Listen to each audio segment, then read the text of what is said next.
In the 3 weeks since Israel's building moratorium ended, the diggers have been busy in the West Bank.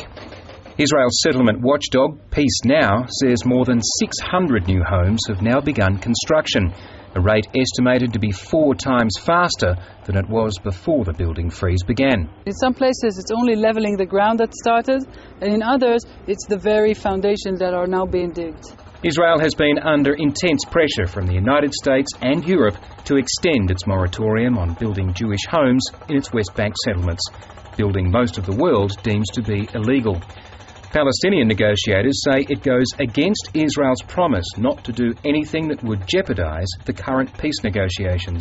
Settlement is a unilateral act, it's an aggressive act, it's a colonial act, and what is the point of your building settlements? And we are sitting to negotiate the total elimination and evacuation of these settlements. So there is a lot of contradiction between what Israel is doing and what Israel is saying. The limited construction underway will in no way impact upon the final contours of a peace agreement. Ultimately, it's not about settlements, it's about reaching a historic peace settlement. But in this environment, one is inseparable from the other. And last week's announcement by Israel's housing ministry that more than 200 new apartments have been approved for building in East Jerusalem was described by the United States as disappointing. The reaction in the Arab world was far less diplomatic. The fear, of course, is what will happen if these peace talks collapse.